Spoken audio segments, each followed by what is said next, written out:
सासू माँ बदल गई। कहानी उस घर की है जहाँ बहू और बेटी को एक माना जाता था, लेकिन फिर अरे शिखा बेटा, तू रसोई में क्यों घुसी रहती है? जा, रोटी मैं बना लूंगी। नहीं नहीं माँ जी, आप बैठिए, बस सारा खाना बन ही गया है। श्वेता को बोल देती हूँ, वो खाना लगा देगी सबका।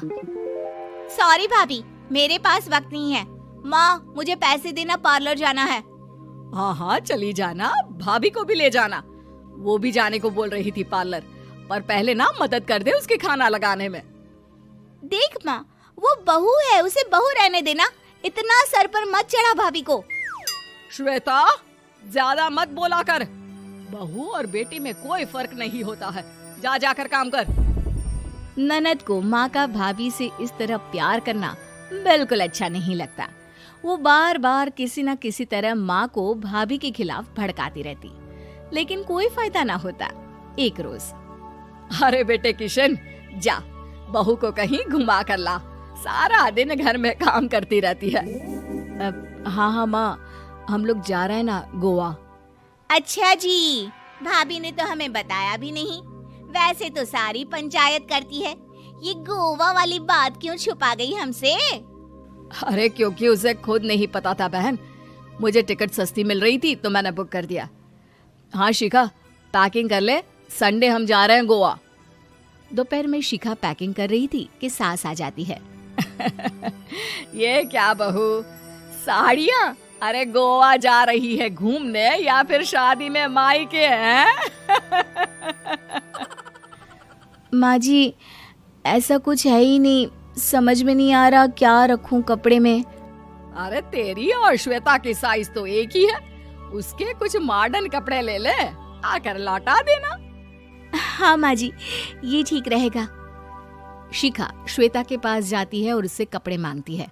ना जी ना, मैं अपने कपड़े ना दूं, वैसे भी फैल जाएंगे मेरे कपड़े, बहुत महंगे वाले हैं। शिखा मुंह लटकाकर कमरे में आ जाती है तो सास कहती है, चल तैयार हो जा, तुझे मैं शॉपिंग करा कर लाती हूँ गोवा की। बस फिर क्या था, सास बहू निकल जाते हैं मार्केट और एक से बढ़कर एक ड्रेस खरीद कर घर आते हैं। पहले बता देती कि नए कपड़े दिलाने वाली है भाभी को, तो मैं अपने ही दे देती ना भाभी को, मुझे दिला देती नए कपड़े। देख श्वेता, परिवार का मतलब सबके साथ रहना होता है, ना कि सिर्फ अपना सोचना। वैसे भी तुझे अच्छे संस्कार सीखने चाहिए। और रही बात कपड़ों की, तो शिखा, आज से घर पर भी तू मॉडर्न कपड़े ही पहनेगी। कोई जरूरत नहीं है ये साड़ी वाड़ी लपेटने की। अब क्या था, घर पर श्वेता और शिखा एक जैसे रहते। एक बार पड़ोसन आती है। अरे बेटा, अपनी माँ को तो बुलाना जरा, बात करनी है। शिखा सास को बताती है और रसोई में चली जाती है। ये आपकी बेटी बहुत बड़ी हो गई है, इसके लिए एक रिश्ता है, कहो तो बता दूं। ये बेटी नहीं बहू है, घर में सब एक जैसा ही रहता है। वैसे मेरी बेटी भी बड़ी हो गई है, कोई रिश्ता हो तो जरूर बताना। पड़ोसन रिश्ता लेकर उन लोगों के घर आती है। तब श्वेता की होने वाली सास कहती है, तो ये घर है, कितने मंजिल का है? और ये बहू ने आपकी क्या पहन रखा है, जीन्स टॉप? अरे भाई, साड़ी वाड़ी नहीं है क्या इसके पास? देखिए, सर्दी है तो साड़ी में बहू कैसे मैनेज करती, वैसे पहनती है साड़ी भी। देखिए, हम लोग ठहरे पैसे वाले लोग, कोई कमी नहीं है हम लोगों के पास पैसों की, बहुत पैसे हैं, जमीन, नौकर चाकर, कार, सब कुछ है, लेकिन घर में संस्कारी बहू चाहिए। समझ रही हैं ना आप? सास कुछ कहती कि श्वेता बोल पड़ती है, हाय रे, नौकर चाकर से लेकर जमीन, कार, पैसा, हाँ हाँ, मुझे रिश्ता मंजूर है, मंजूर है मुझे। अरे रुक जा श्वेता, मैं बात कर रही हूँ ना। देखिए, हम लोगों के घर इतनी आजादी नहीं मिलेगी। अरे हाँ कर देना माँ, हाँ कर दे जल्दी से। सास क्या करती, बेटी की शादी ऐसे घर में कर देती है जहाँ ना उनके विचार मिलते हैं और ना ही आचार। शादी के बाद एक रोज फोन पर, श्वेता बेटा, एक बार घर आ जा, बहुत दिल करता है तुझे देखने का। माँ, वो घर पर बहुत काम होता है, कैसे आऊँ? बड़ा घर है, लेकिन आने जाने वालों की लाइन ही लगी रहती है।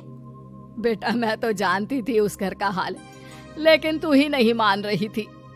माँ देख, हर घर का यही हाल है। तेरी बेटी को यहाँ घूंघट हटाने की परमिशन नहीं है और एक तरफ भाभी स्कर्ट पहनकर घूम रही है। बेटा मुझे क्या पता था कि मेरी बेटी को ससुराल के नाम पर पिंजरा मिल जाएगा। अच्छा माँ, फोन रखती हूँ, सास को गर्मा गर्म रोटी खिलानी है। तुम लोगों की तरह नहीं कि एक रोटी बनाओ, एक सब्जी बनाओ, फिर सारा दिन फ्री होकर घूमो। सास फोन तो रख देती है, लेकिन सोच में पड़ जाती है कि एक तरफ बेटी जिसे कोई आजादी नहीं, वहीं दूसरी तरफ बहू जिसे देखकर लगता ही नहीं कि उसकी शादी भी हुई है। अगले रोज। शिखा, अरे ओ शिखा। हाँ माँ, क्या हुआ? कुछ चाहिए आपको? मैं जिम जा रही थी।